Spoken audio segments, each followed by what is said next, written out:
If you had a traumatic childhood like I did, one of the first things that you will realize is that you will literally be abused out of your intuition. I know, let it sit for a minute. One of the biggest things that I had to work on with myself was learning to trust myself again. I remember I used to tell friends of mine, like, my biggest fear is staying too long. I've stayed in these relationships way too long, longer than I should have. I've known, that I've been in there too long, but I didn't know if I felt like by the time I looked up, it was too late. So I had to go back and I had to start talking to myself and I had to start thinking about, okay, when you grow up, I can't speak on everybody else because obviously I look like this, but in a black household, anytime you stand up for yourself, it's talking back. Anytime you say I don't like that, anytime you anything, an unhealthy black household. Let me preface that and say unhealthy black household because my children are allowed to speak up for themselves.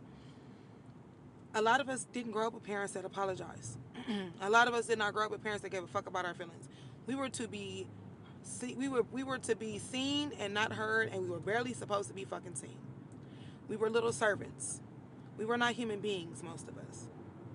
I remember I used to tell my ex a lot, like when my son would have a big emotion, I'd be like, you weren't raised to be a human being, so you try to treat him like he's not one. But I had to really look deep into that and know he wasn't, which is why he was the way he is. But that's his business and his stories to tell. There were so many situations, so many people, so many things that I could have avoided if I knew to trust me. So I want to talk to y'all today about how I got that back and how that has helped me now. So, when I left my previous relationship, obviously, you reflect, you look back. We've already talked about accountability before, but I'll touch on it a little bit.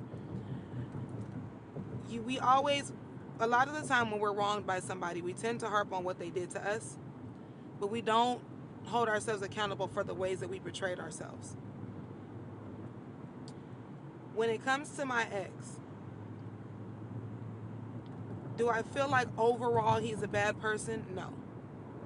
I do feel like he has some demons that he needs to work on.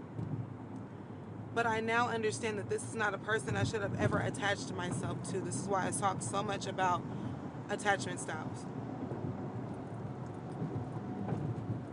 A lot of the times, the good or the potential that we're seeing in other people is simply them mirroring us. That's why it seems so familiar to you.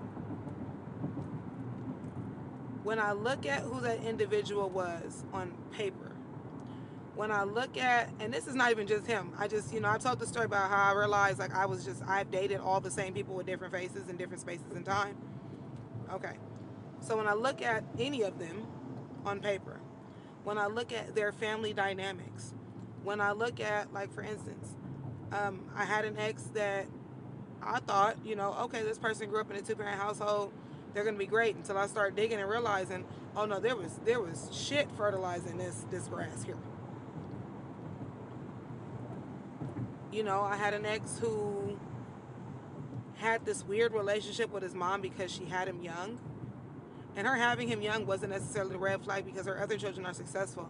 The red flag was that because of how this child came about, she overcompensated. I've dealt with exes where because they have nice faces, they don't believe that they're supposed to be nice people. But what I did wrong, where I betrayed myself, was you get attached and then you feel like, well, I'm already in too deep, so I gotta make this work. No, you don't. No, you don't. And who gives a fuck what it looks like? Who gives a fuck who has an opinion? So what? There are so many times when my intuition said, we should exit stage left right here. We shouldn't pass go and collect $200. And I would gaslight myself and say, well, they're already here, or, I don't want to have to move again, or I don't want to have to get to know somebody else. Yeah, baby, I put myself through complete and absolute hell because of it. I had to start being honest with myself. They didn't put me through hell. I put me through hell. I knew that these people weren't good people from the first time that they showed me.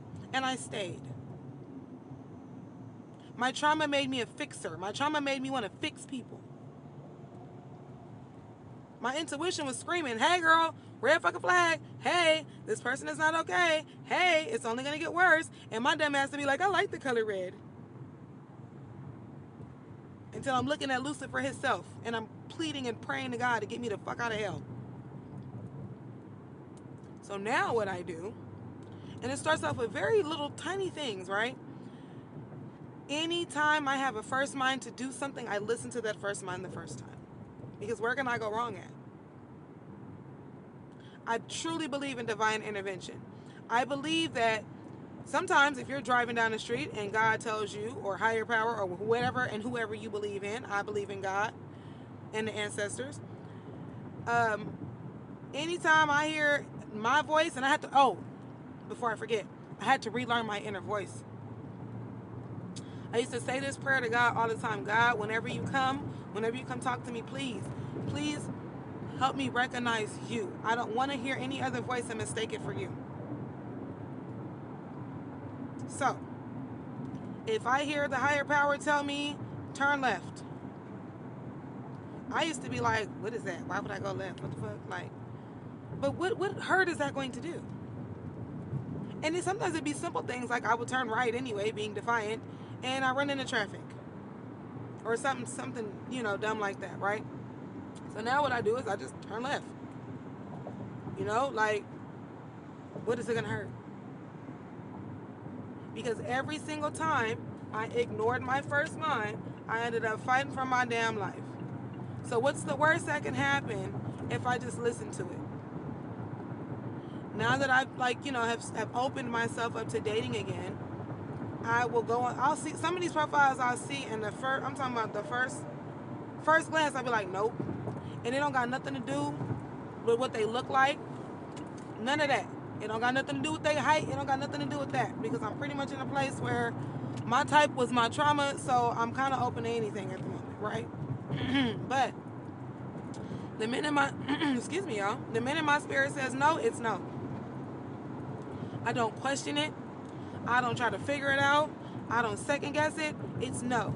And the funny thing, like I've said before, is I done got my ass on this damn T app, and what's been happening is the men that I have swiped on, I will go and I'll see them on the T app, and people will be like, oh, they're a narcissist, or this and that. This person was abusive. He did this and this to me. I found out that this man was married, and all I did was just listen to my first mind say, no, that's not for you. Another thing that I've been doing is I no longer ignore red flags. Baby, you would have thought I was a blood the way that I like the color red, okay? I no longer ignore red flags. If some shit don't feel right in my body, that's it. I don't question it. I don't negotiate it. I don't none of that. There was literally a situation where it was a man that said something to me, and on the outside it didn't seem like it was anything, he said anything wrong. And there was a lot of male-centered, I put it in my close friends, and there's a lot of male-centered individuals in my close friends that was like, see, I don't think you're ready to date because blah, blah, blah, blah, blah. But she's dating a married man. Yeah, you can't tell me how to move, right? Man shows up on fucking the T app, and all the flags is flashing. And I was like, see? But if I would have let somebody talk me out of my own standards, or talk me out of what my first mind told me, like I used to do in the past, who knows where I would have been. The best way to relearn yourself, rewire your brain, relearn your intuition and your first mind is just to start listening to it. I tell everybody, even when I wasn't all the way up here and up here, weren't in sync with each other, my nervous system was always letting me know. Whenever something doesn't feel right, I still get the shakes. Still to this day. Or I get jittery, or I get anxious. Listen to it. It doesn't lie to you.